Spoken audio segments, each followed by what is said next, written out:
now. Hey, what up, everybody? Welcome to TNT. What's going on? What's going on? Go ahead and introduce yourself, fellas. Roddy Merritt. Check me out. Merritt Productions on YouTube. Hit that subscribe button. There's my shout out. Shameless plug. Everyone says it's 2NA. It's actually Tuna Tech. I just had to change the name and put some numbers in there. But I've got a YouTube channel. If you want to subscribe, I don't care. do what you want. Do what you want. Yeah, I really thought it was 2NA. It's not, huh? No, my nickname's been Tuna this whole time, so I just took the TU out and put a 2 in there. So, oh man, this little unique. Wow. Okay, that's interesting. That's interesting. I had no clue, man. I had no clue this whole time. I was like 2NA. Right. Yeah, and I thought it. And then like when we named this podcast on like TNT or whatever, I thought it was like that's too close to his name. That's all right. That's all right. All right. So, well, we're going to open up with everyone kind of pretty much talking about their daily carry. So what I mean by daily carry, I mean like your phone, your tablet, I say tablet, your phone, your watch, and your buzz. What are you carrying every day? I'll let Roddy go ahead and go first. Well, I've switched a lot this week. So got the new S23 Ultra is my daily.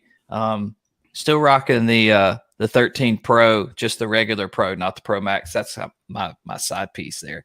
And I also just recently picked up the brand new Galaxy Buds 2 Pro.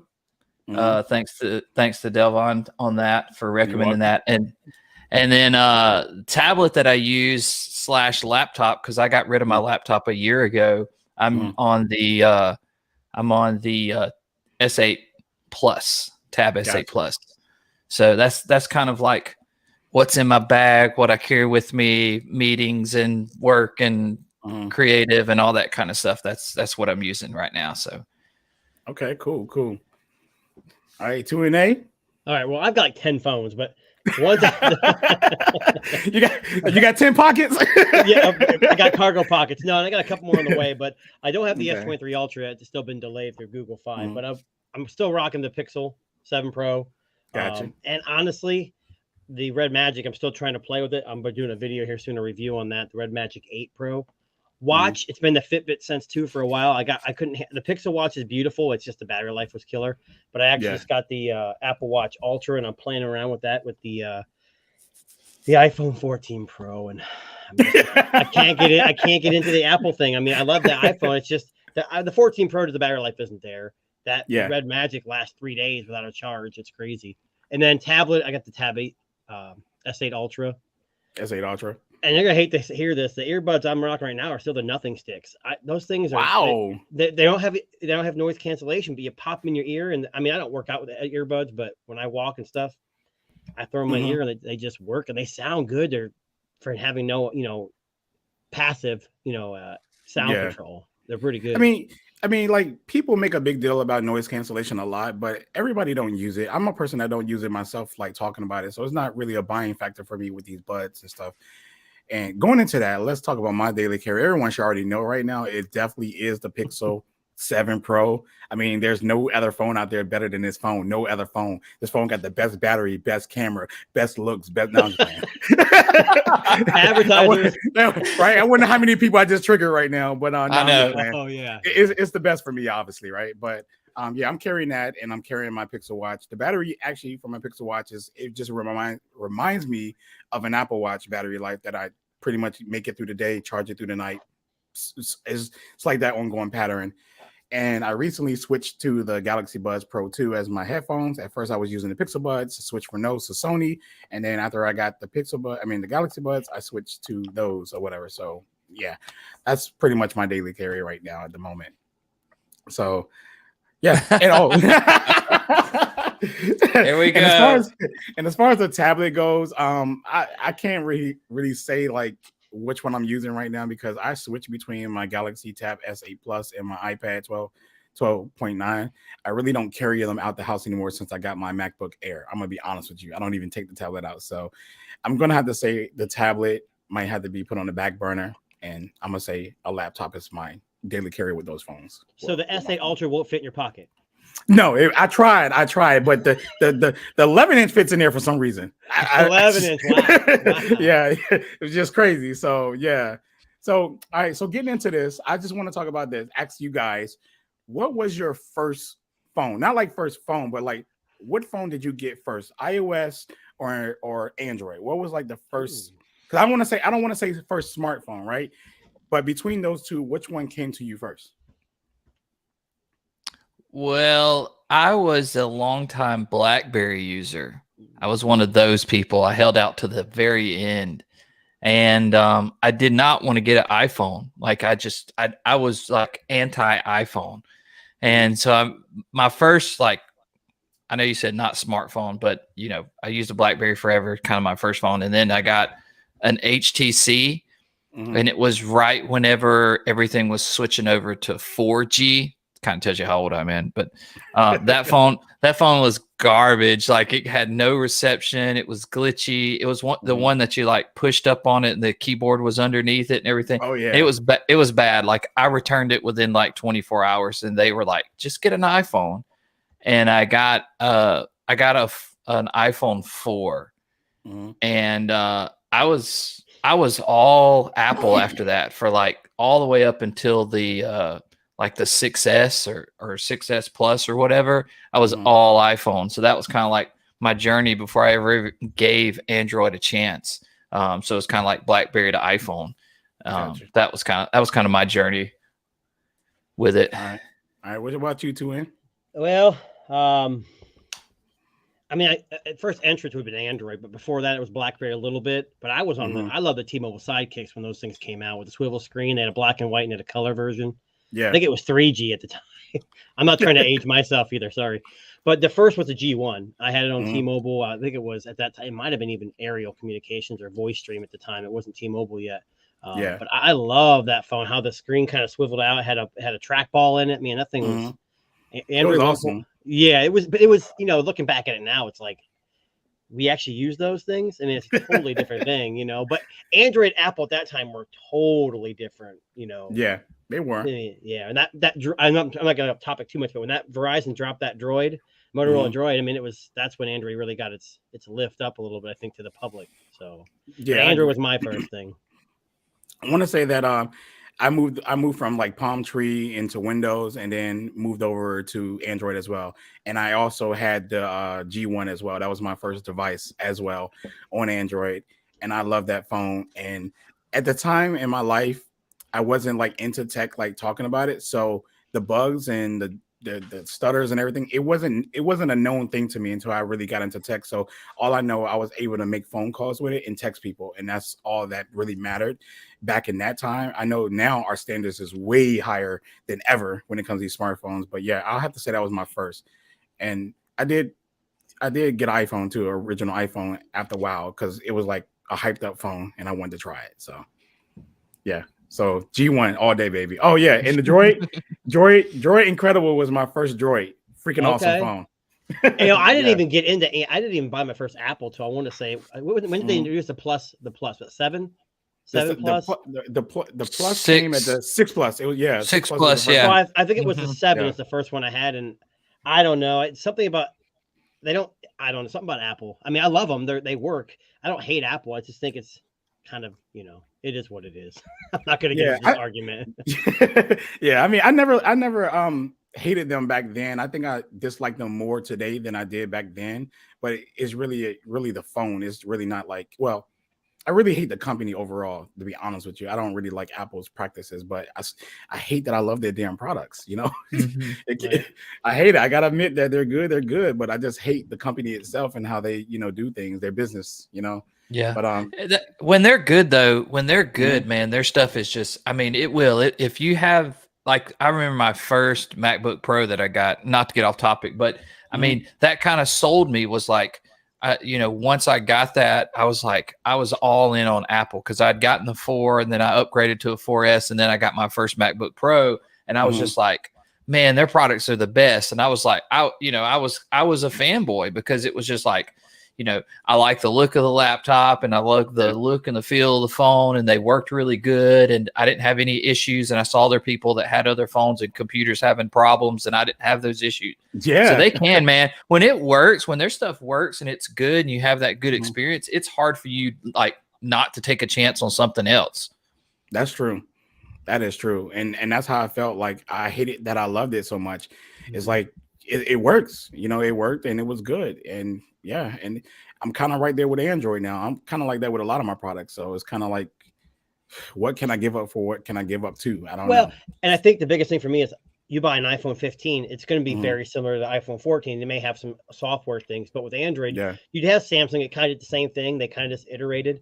But then you have Hmm. Google, you have Sony, you have Huawei, you have Oppo, you have Vivo, you have OnePlus. So you have options, and I love to try different things out. Unfortunately, I get all excited, and then when they Hmm. come in, they're like, "Oh, it's pretty much the same as ours." I mean, isn't that Isn't that always with tech with us? I yes, mean, we're always yes, excited about something. Like I was very excited when I got my Galaxy Buds Pro 2, right? In the first week, I was like, yo, and now it's like, I know. oh, they're good.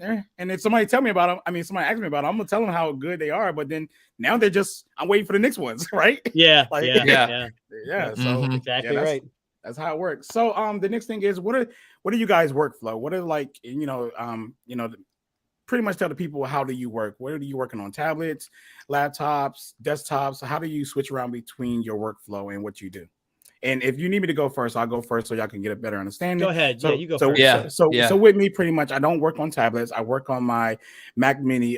Right now I got the M2 Mac Mini Pro, and I do all my desktop editing here. But I work off SSD drive. So when I leave on the go, I will take the SD drive, I will unplug it, put it in my laptop bag, take my laptop, go to work, go to my grandma's house, eat some good food, or go wherever I go. I'll pop the laptop up, and then I start to finish what I started from the SD drive onto the my Air, and then I come back and do the same thing. So that's pretty much like my workflow of how I do things. And I use Final Cut and DaVinci. I recently switched back to Final Cut, not because I like Final Cut better, is because I realized that DaVinci, the free version, wasn't outputting actual full 4K. So I decided, when you render it, so I decided to go back to Final Cut until I purchase actual studio version of DaVinci, which I'm gonna get, but I'm working on some other investments before that because I have a video editing program that works. I don't need to be spending money on that right now. So yeah. So what's your guys' workflow? Am I going? Mine's similar, but I've kind of transitioned from being, I used to be super mobile about everything. So it was Mhm. laptops, tablets, or a phone. Now I've kind of gotten a lot more accustomed to working off of an actual computer, a desktop. Mhm. You and I have talked about our uh, our woes with the Mac Mini. Yeah. And it's fine, but I wish I would have got a studio, Yeah. and even with the hype around the new one, Mhm. I'm still going to get a studio. So I mean, that's just all it is to it. But if I'm on the go, I'm kind of like you. Everything is, even when I'm on a desktop, everything's getting saved to an SSD, and Mhm. then I'm using that to, you know, luckily you can plug that into a tablet or phone or whatever if I have to. But that's me, is like I wanted to cut down on like how much stuff I was mobile with, which is why I Mhm. tried to cut out the laptop, which so far so good. Yeah. The only thing is, like, any kind of content creation has been a little bit more difficult, just for the fact that I've had to get used to some different programs that I'm not used to. I'm a Final Cut person, so I really like Final Cut, and I just prefer it. So Mhm. LumaFusion, that's been a little bit difficult to get used to. So I try to make sure, like, if it's a big project, I'm usually not doing that on the go. It's usually like smaller stuff, and I can use other programs to kind of do that. But on the fly, I mean, most of it works pretty well. But yeah, I'm pretty minimalistic. I do probably 90% of the stuff on the go from my phone. And if I can't do it from the phone, then I'm probably not going to do it. I'm just going to wait. Oh wow, that's interesting. Yeah. So really, so Yeah. I'm That, assuming you that, do it off the Fold, right? well, the Fold was, yeah, I mean, that was one of the reasons why I got the 3 and stayed with the Mhm. 4. Mhm. But and also, like, getting the S23 is all, and when I had the S22, those phones work really well. Like, I couldn't do it off my iPhone. I don't have that phone for that. Okay. So I have to have something bigger. Um, but I've been pretty impressed, with how well my Tab S8 has handled everything I've thrown at it. And I really like. I had a MacBook Pro, and which it was a smaller one, the 13-inch I think it was, or whatever they had, the little one. I'm surprised, like, I don't miss that. I don't miss having a laptop. I don't shop for a laptop. I'm not like, man, I wish I had a laptop or whatever. So far, which I have the keyboard and all that stuff to go with it, but so far it's done everything I've thrown at it. But yeah, I do everything off the phone. And like I said, if I can't, that's one of the reasons why you hear me talking a lot about, RAM, is because that's how I'm using that device. So, if I can't do it on the phone, I don't want to do it. And that's been a transition too, going from a foldable, especially a Samsung, you've got Android 13L on those foldables, or on the fold now. And then you switch over to like a slab phone and it's just regular Android, and they're a little different. And so you kind of get used to certain things. So there's like certain things now where I'm like looking for it. I'm like, oh, this don't have that, like, and I'm like, I got to get used to using a normal phone again. But for me, I try to stay like as minimal as possible. So it's a tablet and a phone, and that's it. Like no laptop. That's tough. And yeah. So there are times where like it's like I can't get to my desktop, and I really wish I had it because it's a lot easier. But it's those times are like getting less and less nowadays, just because there's so many programs out there that like I use CapCut. I've got CapCut Pro, and I use CapCut for a lot of video editing now. And I mean, it really handles, like, you can export in like super high 4K if you have CapCut Pro.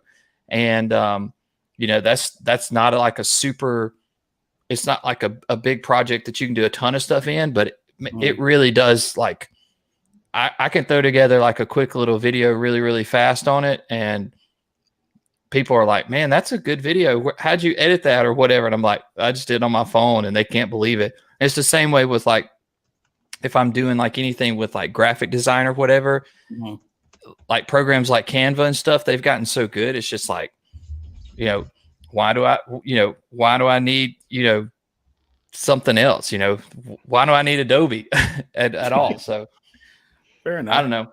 Yeah. I mean, it's just that we've gotten to that point where like, I feel like phones are getting like closer and closer and closer to like computers, and same with like the cameras and stuff. It's just kind of like they're almost like, it's almost like, why do you need so many devices anymore? You know what I mean? So because we I don't love know. tech. Yeah. We just buy them for no reason because we don't need it. Yeah. We just buy for no reason. What It's about true. you, 2A? So I was trying to grapple what kind of question you were asking, because my day job is completely the opposite of what I do. I love tech on the side. I've been building computers and all kinds of stuff for years, and so when I decided to get into this, me and Roddy kind of joked around about it. I said he sent me a picture of him watching one of my videos, and I'm like, yeah, they're pretty crappy, aren't they? So I mean, I'm doing top-down videos. That's about all I do. I use I don't even know what the camera is anymore. So I just pop it up there and do it. Sony. I mean, it's a Sony. I have a bunch of Panasonic Lumix cameras, but they're just so big. And I don't really have a studio, so I've got a small desk, and I do a couple of videos here and there. I do most of my editing on a Chromebook that's running LumaFusion. Wow. It's the Spin 714. It's got an Intel 12th generation i5. It does all right. I'm with Roddy. I do a lot of stuff on my Ultra, and I use KeyMaster. I know that's probably a big no-no, but it can actually do 4K. I don't shoot 4K at this point because I don't have the space. I usually just jump on SD cards and have a bunch of dongles hanging off all my laptops and tablets. So, but my day job, I use Windows PCs for everything. So when I get home, I usually use Android or Chrome. I mean, iPhones are great. I've had a few iPad Pros. But I don't use my iPhone for any content creation because I don't have anything to edit on. So it's for me, it's harder to grab video off an iPhone and put it on an Android tablet than it is for me to use a regular, camera. So that is true. That's me personally. KeyMaster's been great for me. I know it's a monthly fee I got to pay, but they have all your duty-free music already in there. They've got some clip arts, and they've got stuff that's just easily accessible. And then I use Canva for my thumbnails and stuff like that. And I'm getting used to that too. But I'm relatively new to the game, and I'm just trying to learn. And I'm trying to get some better at this B-roll thing, but it's not going very well for me. So that's why you don't see much in my videos. Yeah, I just started the B-roll thing myself, man, a couple of videos ago, and I kind of like it. It's like now that I started it, I cannot shoot a video without it. I look at my video, I'm like, dang, I need B-roll, and it just kills me because I don't want to shoot it. To be honest with you, I'm not saying you guys aren't busy. I feel like today I got home from work, picked up my kids, and I literally fell asleep on the couch after I made dinner because my wife had to work late. And I'm like, I woke up at 6:30. I'm like, oh crap, I gotta get downstairs. I just when I make a video, I'm like, I have this short window and I've got like a short script, and I just boom, boom, boom. I try to make videos off the cuff. It's I always slipping up a lot. Well, I don't put myself like on a weekly plan. Like I literally will shoot on Saturdays where I have the most time free. I shoot my talking points, and then throughout the week that I work, I will actually shoot B-roll. Like I'll shoot like a few B-roll clips, like on Monday, maybe Tuesday, Thursday, or whatever days I need to shoot. And then I try to edit throughout the day at my job because I got downtime at my job. So that's where I take my laptop, like I said, and I do a lot of editing there.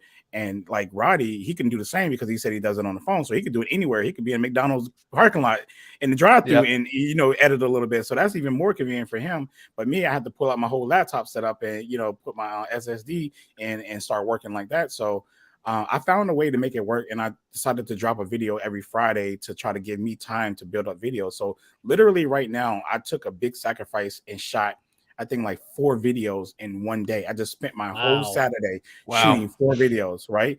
And I finished editing all of them, and they're already uploaded to YouTube, and they're going to be released every Friday. So right now, I don't have to shoot any videos for this month or coming into the next month, or at least the beginning of next month. So that gives me time to work on the video without having to stress myself and getting it out real fast. Yeah, when I have a bunch of things coming in, I'll make like 6 videos and I'll schedule them out. So I know, like, hey, for next 3 weeks, I'm good. The problem is I'm not a big guy. So like when I get these new products, videos are already out. So I know I'm already going to have smaller numbers. So it's like, man, do I want to wait or do I do them all at once? But I've been trying to push them out like that, but I don't have a set schedule. That's one thing I need to do probably. Yeah, it'll help you, man, if you did get on a schedule. I know I don't try to compete with the big guys anymore.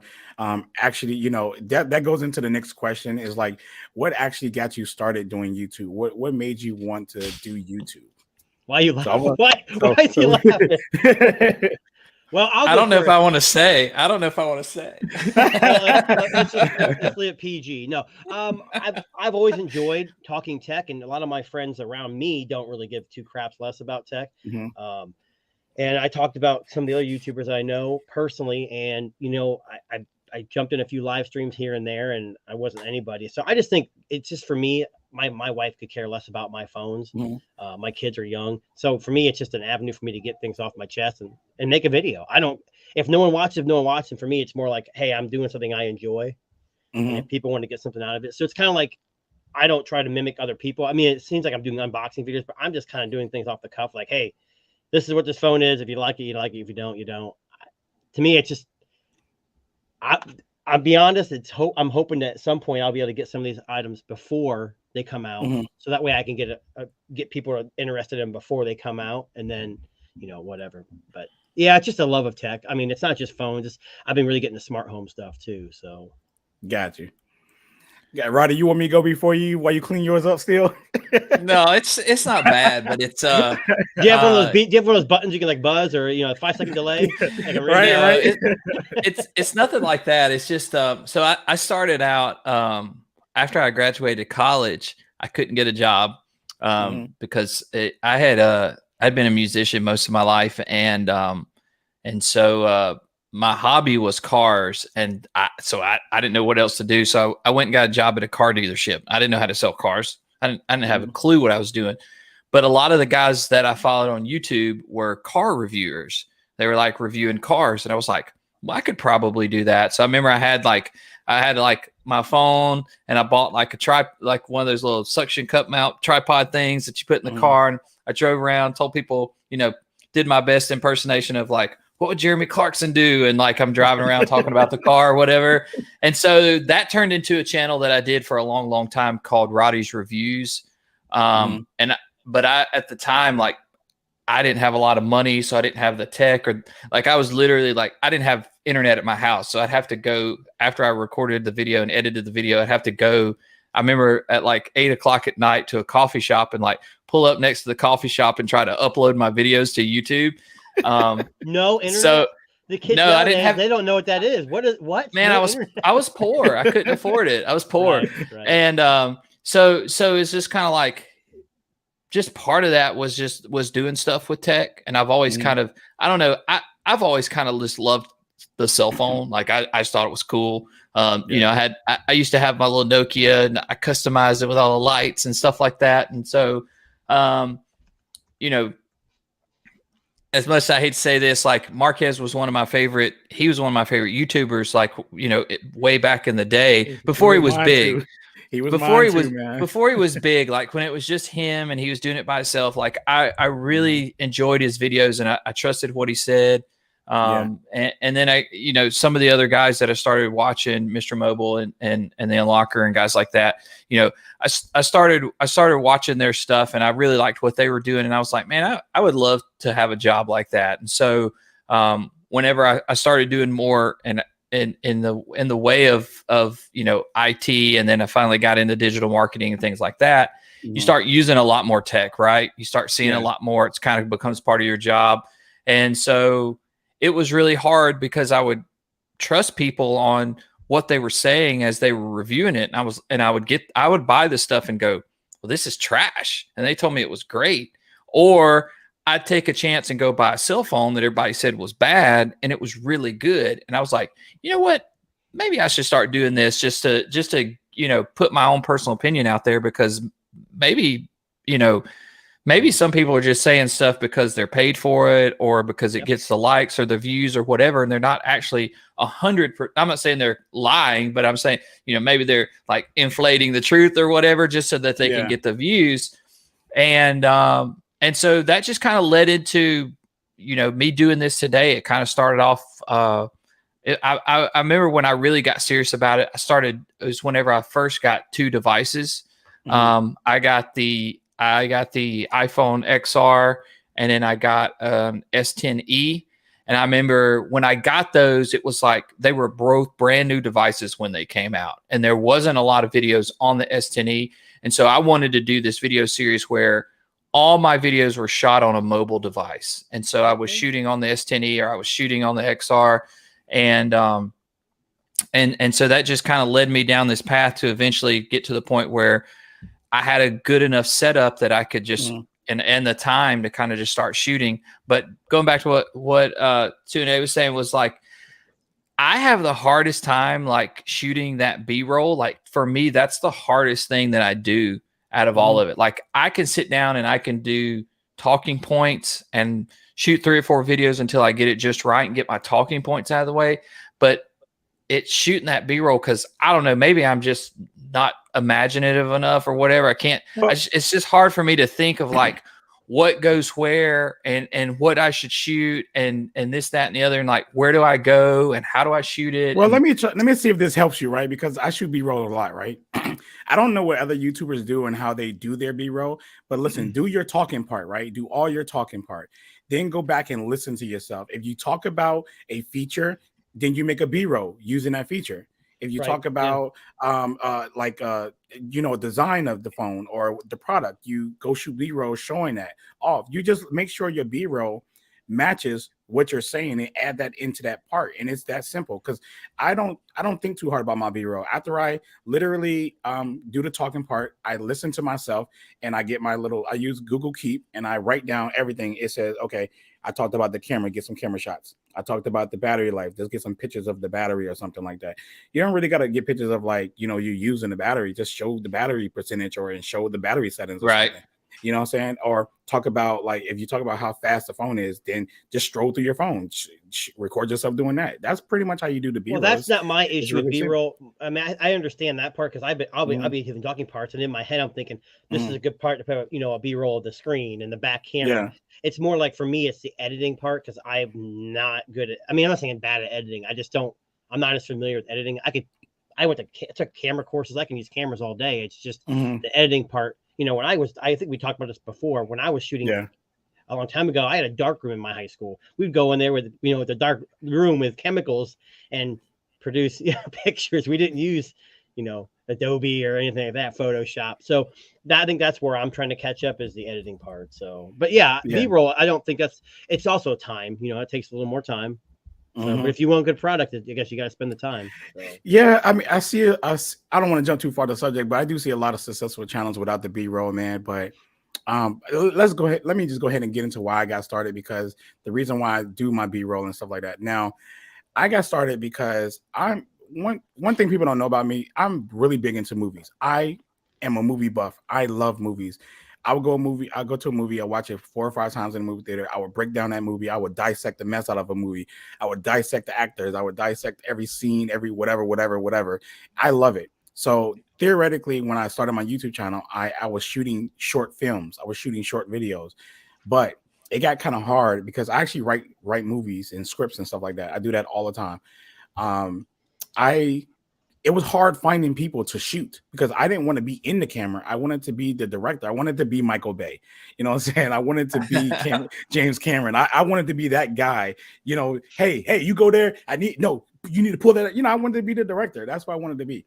So with that being said, it was hard for me to find people to shoot. And I knew that I wanted to sit back and edit because I like editing. I wanted to sit back and edit this footage and put it together and create something amazing and that people will sit here and enjoy. I couldn't do that.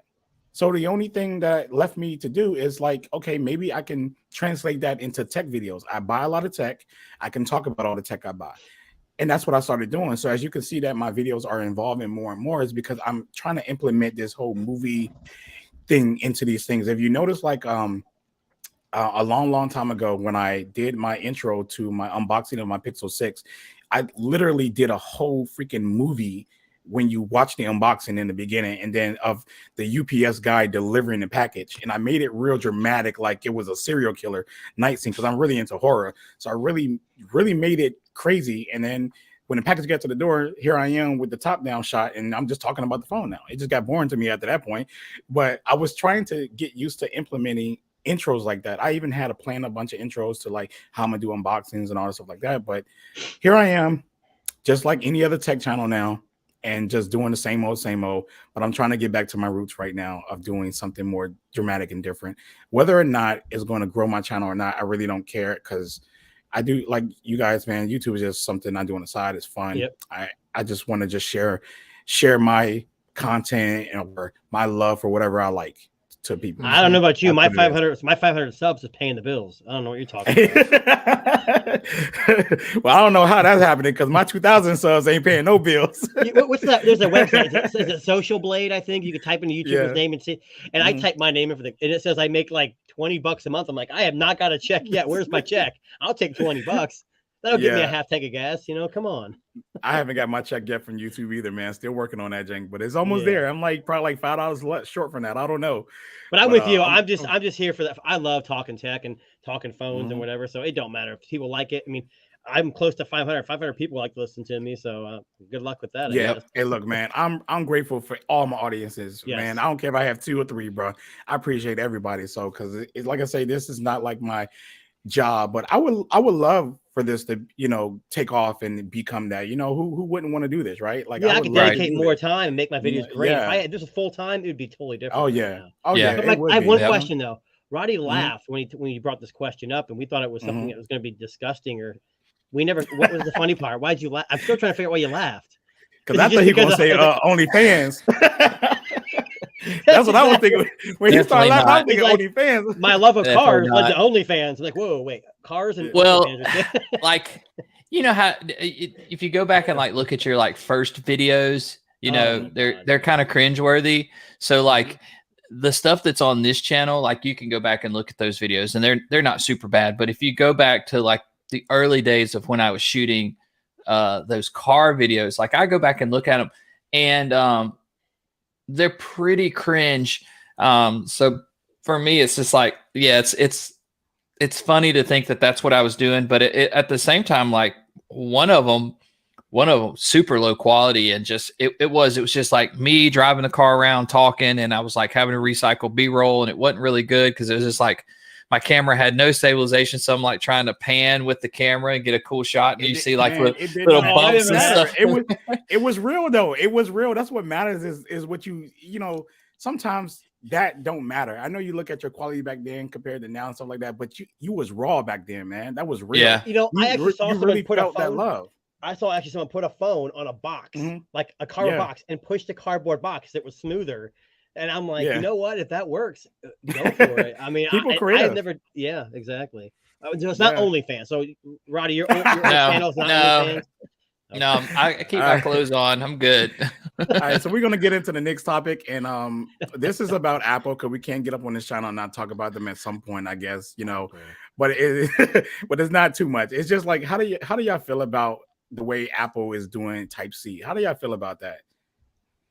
So from what I've heard, Type-C, they're going to have the certification. Is that what you're talking about? Pretty much. You know what? That's what Apple does, and they'll make millions and millions off accessories. I mean, that's what they're good at. And then these other companies will pay them to certify their cables as well. So, I mean, at the end of the day, it's a business, and Apple's doing it right. Is it right for the consumer? No, that's a totally different story. But if you're a business, it's all about making the money. And I hate to say this, when Apple does things like this, usually the other manufacturers follow suit. I'm actually surprised the new Samsungs have a SIM card slots, which thank God they didn't take them away. But so I mean, it is. I don't agree with it, but it's a business, and that's what they're going to do. They're going to try to make money any way they can. Gotcha. They should be USB Type-C. I mean, that's a plus. That's the only plus right there. Well, that's Roddy. I just feel like, they're Apple, and kind of like what he said. I mean, they're going to market. I think they're going to market their Type-C cable as being the preferred Type-C cable, and they're gonna try to force people to buy it and use theirs. And I think that, I would say for like the average consumer, which most everybody's listening to this, or that's us that talk about it, or in the circles that we talk in. We're going to know that Type-C is Type-C. Some are better than others. We have our preferred cables that we like to use, and this, that, and the other. But I think Apple's going to tell the common consumer, the people that buy their stuff and just buy it religiously and just don't care, that their Type-C is the preferred Type-C. Because people go to a Best Buy. They have a section that's just Apple stuff. It's just Apple chargers. And people aren't going to buy an Anchor charger, which we all know is probably better than Apple's charger. They're going to go straight and buy it. They want the iPhone cable. They want the iPhone charger. They want the Apple stuff. And I think that's probably what they'll do, is they'll say that it's got, faster data transfer or faster charging or whatever. And they're just going to market it. I've already seen several things that have leaked out where they're talking about that, they're already starting to look at that as branding of like, that they suggest that using theirs for the best experience and this, that, and the other. And I wouldn't be surprised if like some of their warranty claims come down to, like, third party parts, your screen goes bad, or your battery quits, charging or whatever, and they go, oh, would you use our Type-C cable? Oh, you don't? Well, we can't warranty it. I could very well see them doing that, because I mean, if we think about it, there's no telling how much money that they're making off of accessories. It's one of the reasons. It's one of the reasons why I think they haven't changed the design of their phone, is because there's no telling how much money they're getting off of patent stuff, because their cases haven't changed in the last 5 years. Their chargers hadn't changed in the last 5 years. Their cords hadn't changed in the last 5 years. And everybody makes one for it that you can buy. There's probably billions of companies out there that have a different name, and they just slap it on there and they sell an iPhone charger or cable, and they're making tons of money off that stuff. So for them not to want to switch over to Type-C, I can see exactly why they don't want to do it. But at the same time, I just know how Apple is, and they're going to tell you that theirs is better than everybody else's, and people are just going to believe it. Yeah, I think that Apple is just, I don't like Apple's practice and how they treat their customers, their users. And that's what I hate about it, because like you say, the reason why they don't want to switch over is because it's financial for them. The gain is better for them, but the experience of, for their users would be so much better, even with the whole RCS and iMessage thing. I knew it was coming up. I could tell. It has to come up, but we don't have to talk about it though. But you know what I mean? That's just an example of of the experience that they're cheating their own customers out of. And I feel like the USB Type-C thing is the same exact thing. You know how many people come to me and ask me for a charger that has an iPhone, and I'd be like, well, if you had Type-C, I could just hand you this, but I can't.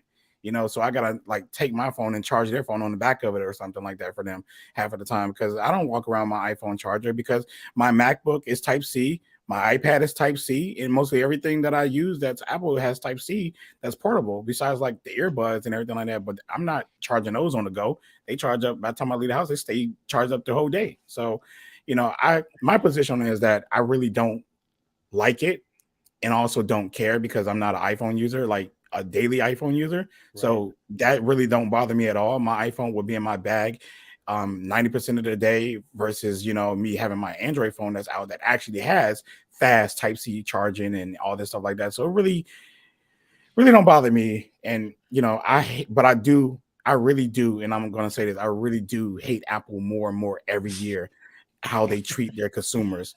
But I fucking love their products, and I hate that too. I hate myself for liking their product. And the way I look at it is, we all have different use cases for our phones, and we can all bitch and say that, sorry, excuse my language, that, Apple's materialist, whatever, they monopolize whatever, they're all about money, but their customers keep buying it. So they're screwing their customers over, but their customers keep buying it. So they're making money. If they weren't making money, they wouldn't be $1 trillion company or $3 trillion company. Yeah. But here I got one question before you jump to the next one. So they're going to have their WWDC or whatever it is coming up. What are they going to call their USB-C port? It's got to be some fantastic name with a bunch of marketing. Someone running up a hill and climbing on a mountain. Unless they say Thunderbolt, but I mean, I don't know. You're right. They are going to throw some kind of fancy name out there. Thundersea. And and I don't know if the users are going to. The Apple. I don't know. Yeah, we're done. I don't know, because iPhone users, the basic iPhone users always call Android chargers Android chargers, and I'm like, Android don't have chargers. They have whatever the standard is in the industry. That's what we normally have. We had USB, micro USB, then we went to Type-C, and always just like Type-C charger. It's not a charger dedicated to the Android phone, but a Lightning charger is dedicated to the iPhones and their products. So you can say that's an Apple. You got an Apple charger, yeah, sure. But Android charger, no, it's Type-C. It's just everybody has Type-C. I would assume Apple makes most of their money off their hardware. That's why they do this. They walled-in ecosystem. They're starting to make more money off software now with their subscriptions. Google and Android have always been software 100%. So they're not making. Google Pixels aren't making. I mean, they're making money, but nothing like anybody else out there. Samsung or Apple can't be touched right now. So they're making it off. I mean, that's just me. I know we're getting off topic here, but I think they treat their customers like crap, but they're gonna keep buying this. Nothing's gonna change. They are. I mean, and ain't nothing we can do unless everybody chip in. But their products are good, so we'll complain about, right? All right. So the next thing is like, what would be your prediction of phone of the year this year? Without any phones being released, what phone in your brain that you think that may take it today? I know the S23 is out already, so that's kind of like it's out already. But who you think is gonna take it? Well, here's the problem. What I've noticed now is tech YouTubers don't just say phone of the year. They say iPhone, Android of the year, honorable mentions, small phone, big phone. I think the Fold 5 for the US is probably going to be, and the Flip 5 are going to be it. I know that what's the new, it's an Oppo Flip, whatever, just got announced today. Yeah, I was going to order that from the Amazon UK's website, but it's like $1,100. I think I'll pass right now. But anyways, I think that Samsung's, the S23 is, I think the S22 Ultra was in the running even though it comes out at the beginning of the year. I want to see what Pixel. They don't have enough rumors on the Pixel 8 yet. Obviously, they're man. You jumping around so many phones right now. I know. Well, you gotta remember with Android, there's so many different phones that come out. Like Sony's gonna release a new one, but Sony doesn't really sell a whole lot. LG's gone. I'm gonna say it's gonna be between Samsung and Google. It has to be. I mean, I don't think any contender is gonna come out. But when you think of Fold, there's no one touching the Fold right now. I know OnePlus is working on one, but OnePlus has got a kind of it's left a lot of dirty taste in people's mouths. So I don't know if that's really going to go too well right now. But yeah, I could name off all kinds of phones. Whatever phone I buy is going to be phone of the year. Whatever I can. I know that's right. Hey, that's how I be feeling, bro. Exactly. What about you, Roddy? Well, it depends. Do you want to know my phone of the year? What I think is going to be funny, or what I think everyone else is going to think? No. We ain't talking about nobody else because they don't matter what phone they is about you, bro. What's your fans want you to Yeah. Make a poll for them. I'll be honest with you guys. You know, I have learned now that, and Delvon, you've kind of touched on this and talked about it before, but like, and I always make fun of you because I get so upset because you're so content with the Pixel, and I'm like, oh, I wish I could be that way about a phone. Like, I wish I didn't feel like I had to change every 6 months. But I'll be honest with you, like, I've been pleasantly surprised with this S23 Ultra. I really have. Like that's not hype. I went in really skeptical with the S22, and I was completely right about that phone. Like, I got it. It was a fine phone. There's nothing wrong with it, but it was not as good, as smooth, as fast. I didn't get as good as battery life as I did with my Fold, and I just really like that Fold. I've liked folding phones since I got the 3. Roddy, before you can I ask you a real quick question? I don't want to. I'm sorry to interrupt. So the S22, when it came out, it was like super hyped. And I don't know if you guys do this, but like when I get a phone that's super hyped, I get it. I'm always kind of let down. I'm like, wow, this was way too hyped. Yeah. And the S23 was kind of underrated. They're like, oh, it's iterative. I mean, MKBHD said them. I think that has, I'm not saying it's you, but I think that has something to do with it. It's not supposed to be, people aren't. Maybe so. It's got a processor. Okay, it's newer, but yeah, I think that's part of it. It's kind of underdog, and I think it is actually really, really good phone. It just wasn't out like that. A lot of it for me is just like it's going to be within like the first week of how the experience goes. Like if I open it up and I turn it on and I can, swap from one phone to the other and everything's just seamless and I don't have any like issues where like it freezes or gets frozen or doesn't do what I want it to do or like, and I start trying things out as soon as I get it. Like I'm like turning the camera on and taking a picture and all this kind of stuff. And this phone has just been, it's went beyond my expectations. So maybe you're right. Maybe like it wasn't as hyped up as much as maybe some of the other phones. And so therefore maybe my expectation was kind of low for it and it's exceeded my expectation. Right. But you're the reason why I can't cancel my order because I keep going on the button to cancel because it's being delayed. I'm like, everyone's saying how great it is now. I don't want to I don't want to cancel. It is. It's really good. It's really smooth. I haven't had any issues. I'll say this, like already, like some of my first impressions of it, all the stuff that everyone's hyping about, like everyone's talking about how great the battery is. I'll be 100% honest with you. I haven't had battery life that I'm just blown away with. It's about the same as everything else that I have. Not saying that's bad, but it just is what it is. But I'll be honest, the phone that I'm really looking forward to this year, and I really hope it's a good phone, is Pixel's foldable. It's rumored or they've leaked it or whatever, and we're supposed to hear or see it in May. And I'm really looking forward to that phone, and I really hope it's good. I think Samsung's got a lot of competition if Google puts a Fold out, if Oppo's bringing foldables to the US. Yeah, anybody brings them to the US, that they're going to have. Yes, it's just anybody else because it's just Samsung like right now. Because I'll be honest with you guys, like I like the Flip and I like the Fold, but I hear all the complaints that people have about them, and there's stuff that I look over because they don't bother me, but at the same time, I'm kind of like, well, if that didn't, like the gap between the screens, like if that didn't exist, I'd probably appreciate that. Doesn't bother me at all. Yeah, it doesn't bother me. It doesn't bother me, but would I like it if it wasn't there? Yeah, I'd feel a lot more comfortable with the phone and worried about if it's going to get damaged or not. So I'm looking forward to that. I think if Pixel comes out with a foldable that's as good as like the 7 Pro is, I think that could definitely be a possibility for phone of the year, in my opinion. But I also think, Apple's talking about putting out a iPhone Ultra. Yeah. And I'm just going to say it. If they put out an Ultra, it ain't going just go ahead. Just go ahead. Hey, Roddy. Just go ahead. Just go ahead. You cannot nominate the S23 Ultra as a phone of the year. It's got Wi-Fi issues. We already saw it. It's all over Twitter. Here we go again. The phone's done. Yeah. But what's funny? I brought this up on Twitter. Samsung's got a Pro watch and an Ultra phone. Apple has a Pro phone and an Ultra watch.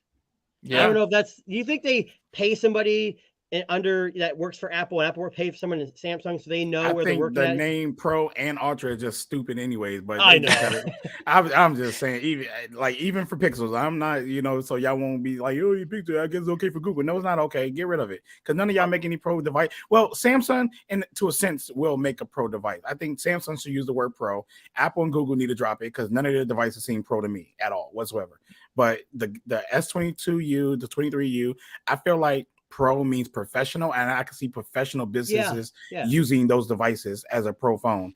And like Roddy said, he edit with it, like stuff like that. You don't do that stuff on iPhones. You don't do that stuff on Pixels. Like it's so much better to do it on a Galaxy phone with an S Pen and all the stuff like that in the screen. So it just makes more sense to me. But Apple releases an Ultra phone.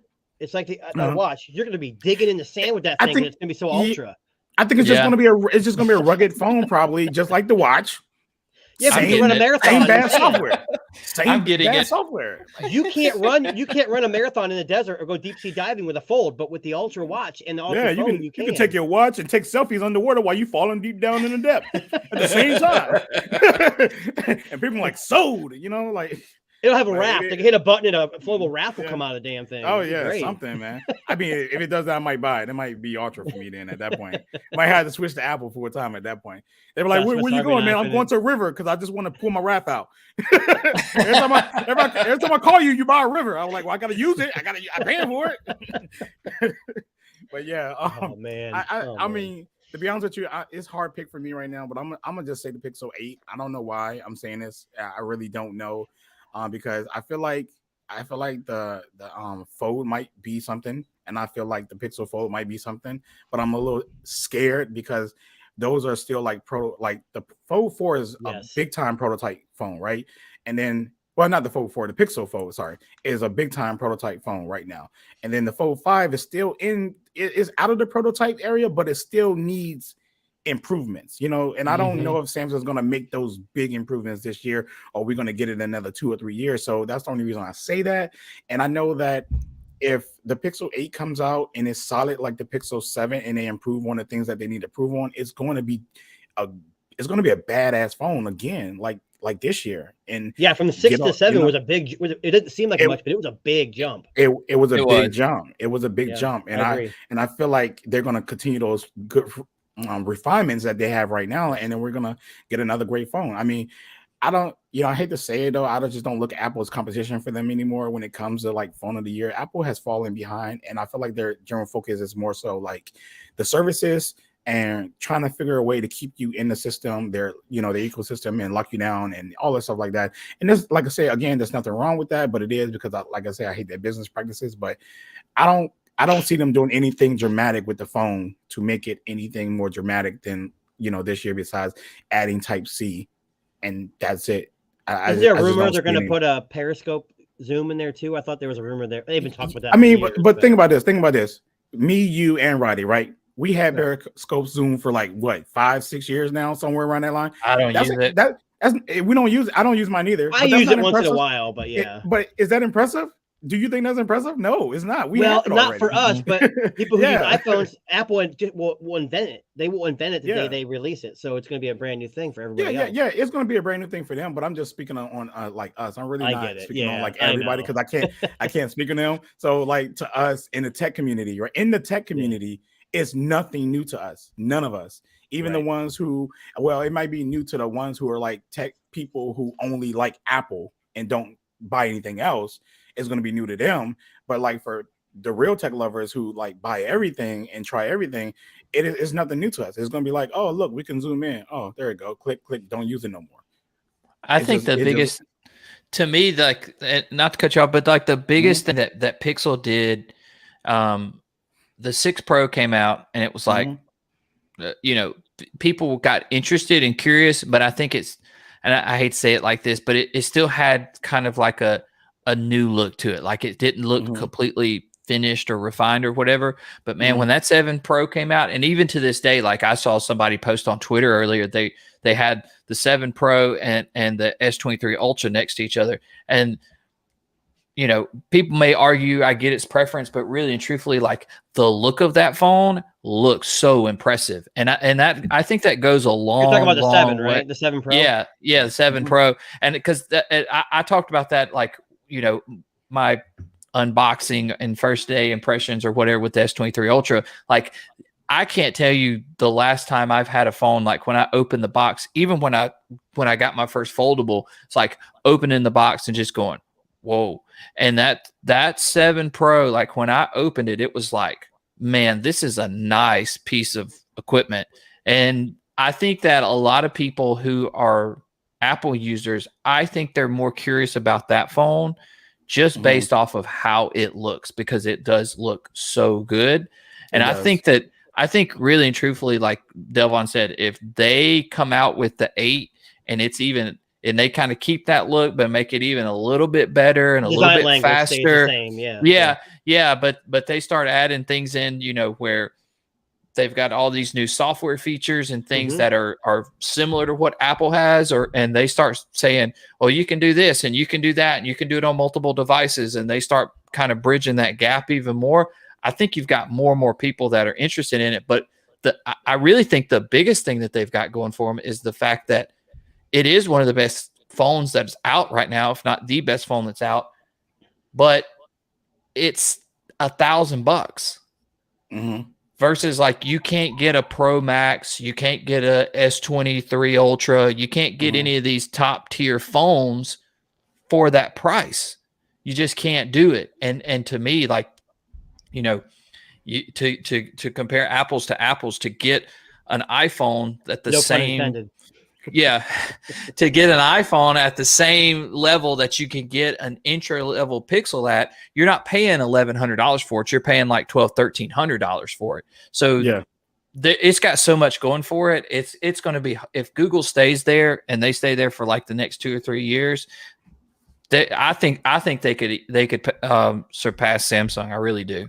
Especially if their foldable's a hit. They got a long way to go, but they got a long way to go though. But I mean, if they can just stay in that space and just kind of ride this the groove that they're in right now, I think they could easily surpass Samsung, or at least come to that level where, you know, they're not number 3 or I think they're actually number 4. They're not down there anymore. They are a top 3, top 2 phone. I really think they've got that. You just touched on my next one, because I was going to ask you guys, where do y'all see Google in the next 10 years? Do you think that they will have a higher market share in the U.S. market in the next 10 years? Okay, 100%. I think they're going to lean way into the ecosystem, because I can tell you for a fact, like having a, you know, an Amazon ecosystem and then having a Google ecosystem, or those assistants, or those home things in your house. I've tried both. I did the whole house with all Amazon stuff, and I just recently started changing and switching some stuff over to Pixel, and I can just tell you already out the gate, Pixel is just killing it. And so if they get more integration into the home, and then they can, and then if they start doing some of the same stuff with like Chrome OS that Samsung's doing with some of their software and their computers and their tablets and stuff like that. And then, you know, that's a whole nother thing, like the Google's take on a tablet. We've already seen what that might be like with a docking station and stuff like that. I think they're on a good path. They just got to stay there and not deviate from it. You know, that's my only thing. But if they stay there, they're I think next 5 years, they're huge. Yeah, I agree. I think they're going to grow. I mean, growing now, their percentage is going up slowly but surely. The buzz is getting out there. In the tech community, Pixels has always been talked about, but you know, it's when we start seeing normal people with Pixels is where, you know, we start really seeing the changes. Because I mean, we talk about this stuff every day, and these people have no clue what we're talking about. But when you see the average consumer out here, like I had a guy, I was on a photo shoot, he was like, "Man, is that the new Pixel?" And I was like, "Yeah, how'd you know?" You know, I'm shocked too, right? You know, And he was like, "Yeah, I'm thinking about getting one." I was like, "Wow, that's tough," you know, because it's a Samsung and Apple world here. Literally, he had a Samsung phone in his hand, like while he was asking me about a Pixel and stuff. So it's really interesting. But yeah, I believe that Google will definitely grow, and I think that they will overrun Samsung one day probably, and then after that they're gonna be chasing after Apple at that point. But that's gonna be a harder chase because Apple is more like a cult thing. So if the mom and dad got an iPhone, the kid's gonna have an iPhone. So That's true. that's how Very they true. grow. I mean, Yeah. I think Google's going to grow. I don't think they'll catch Samsung. Maybe in the next 10 years. It takes a long time to get a foothold. I think Google's got the right marketing skills and they're doing the right things. But Samsung, you can't. I mean, I know a lot of people don't like Samsung and they've got a bad reputation. They're just throwing everything they can and seeing what sticks. But they've really dialed in their design and their software, and it's getting much better. I don't have the S23 Ultra, but what I'm reading is now maybe Roddy can attest to this. For me, Google, one of the things is like the call protect, the call screening, all that stuff. I was told Samsung has something very similar on the S23 Ultra. They do now. Yeah, they do. Yeah, I'd love to see that. See, that's one I thing. had it on the Fold, and I tried it for a little while. I did like this. I was going to do a video about switching over to Bixby and not using Google as my assistant or whatever. And so I turned all that stuff on, and it's got the potential, but it's a long way away from being what. Like with a Pixel, it's seamless. Like somebody called. Is it Bixby settings? Is that where it's at in the Bixby settings? Yeah, I have the Fold, and I didn't know that was even an option. I think it's called like Bixby Voice or something. Oh, okay. I can't remember, but yeah, I cut it on. But it's like with a Pixel, you guys know somebody calls and you automatically it pops up. You've got those. You just hit a button and it automatically do it, right? Yeah, well, or it automatically do it in the background because sometimes it gives you the option. Sometimes it don't. It just does it for you. Yeah. Well, it's not that seamless. It's not that seamless on Samsung. So sometimes I'll get a phone call and I don't get the notification. I don't have nothing to click. It's just ringing. Like if it's a spam call or something.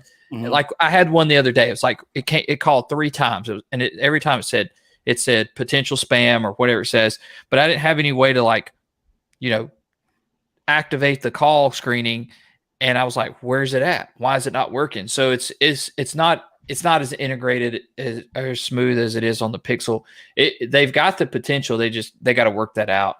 So okay. I mean, but it works. It does work the same. It says just like Google says, it's a call screening from Google or whatever. It says this is a call screening from the Bixby Samsung device or whatever whatever the text is. But yet it works exactly the same. But it's just not. It's not as smooth. It's not as integrated. All right. Well, that concludes our stream, but I do want to ask one last question real quick before we get out of here because the wife's going to kill you. He's like, are y'all going to get a Pixel? No, I'm just playing. But no, we didn't roast Darren. We were supposed to roast Darren. Oh yeah, oh man, hold on. Separate. That's on you. Sorry, I just roasted him. I got you. I did it, bro. He's listening. He's gonna be mad now. all our mics are normal, Darren. I just want y'all to tell me maybe 1 or 2 or 3 YouTubers that you kind of watch. What are y'all 3 go-to YouTubers or whatever like that? I could go first. I had to write mine down because the names or whatever, I got my own names that I call them, but I watched Chris Stackman. He's an actual movie critic. I love watching his he's awesome. Yeah, also about him. So I watch his videos after I watch the movie because I want to see if my thoughts line up with his, and I love that. So I watch him. He's one of my favorites. Armando, I cannot say his last name, man. Farah.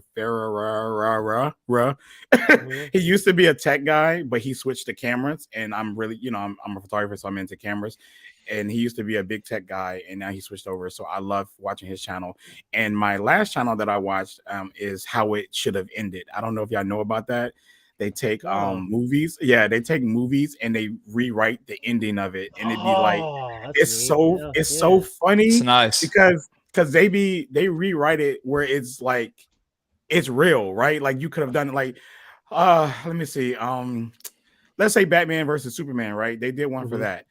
The Batman versus Superman movie. You know how them two were fighting each other and stuff like that, and Martha and all stuff like that. Okay, so when they got in a fight and they were met at the top of the thing, they showed Superman just shooting his lasers right through Batman and killed him, just like that. Because they were it's how it should have ended. Instead of them getting into that fight they got into, Superman could have just killed him right away, but no. And then they bring up other scenes and stuff like that, Martha, and they both say Martha, then they became best friends. It's funny. You should check it out though. It's called How It Should Have Ended. So yeah. So what guys y'all watch, or a guy, or You whoever? want to go first, Roddy? It's fine. It don't matter to me. Yeah, I mean, not to be like typical tech guy, but these are the people that I watch on the regular. Besides Delvon, I always watch Delvon stuff. But I really like Michael Fisher. He's Mr. Mobile. Mr. Mobile. Captain Yes. Two Phones, right? Yeah, he is the guy. Like, I'll watch everybody else's video, but if he tells me it's bad, I agree with him. I'm going with him. And then David Kogan, who's the Unlocker. Mhm. Yep. I love how he does his videos where like he to me he's the best day in the life videos that are out there. I really, really like those guys. And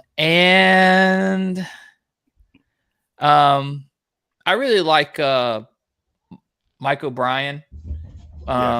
Mike kind of focuses on he does phones and stuff too, but like he's a good person to, like, if you're wanting to look at some other tech, like he's good at like kind of breaking stuff down, like some of the technologies that's in there, but he's real good at like watches and buds and headphones and different things like that. I watch him too. Yeah, and so like he talked really highly of the Samsung headphones or the buds, and then you guys all talked about it. So it's like, okay, well, let me try these, see if they're really that good or not. And then they're freaking. So yeah, those are probably like the three guys. Like, I'm gonna go search for them and see what they've got going on, and watching them. So for sure. Got you. Well, I'm going to go outside of tech because we all probably watch the same channels over and over again. I'm actually into cars as well, so I watch a lot of you've probably never heard of these guys, like Legit Street Cars. He's a guy out of Chicago.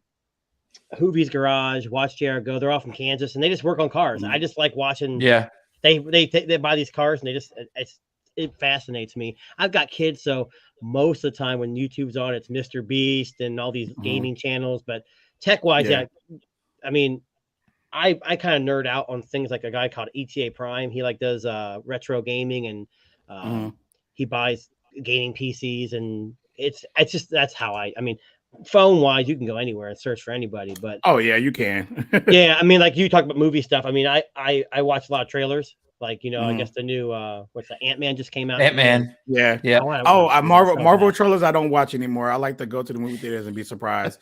They give out too much. Well, they give out too much information. Right? They do, but I'm pumped for the DCU the remake, because I'm Flash is coming out, all this stuff's coming out. So I've been watching a lot of stuff on that, but mainly it's mostly car videos during the day, because when I come home it's all tech. So it is all tech, especially on Twitter for me. So I kind of don't spend a lot of time on tech videos on YouTube myself. I just kind of watch other things that I'm into, like cameras and movies and stuff like that. So I love the audio, like car videos too, but I just I'm not a mechanic. So I mean, I work on my cars all the time. I just don't think I do very good. Got you. But all right. Well, I guess we'll go ahead and end it here. I appreciate you guys coming out, man. As always, I love talking to you guys. I catch y'all next Thursday, I guess, right? Yeah. Yeah, definitely, man. I appreciate y'all up here, and everybody that stayed in this party watching. I appreciate all of you, and peace and love. Catch you on the next video. See ya. Peace.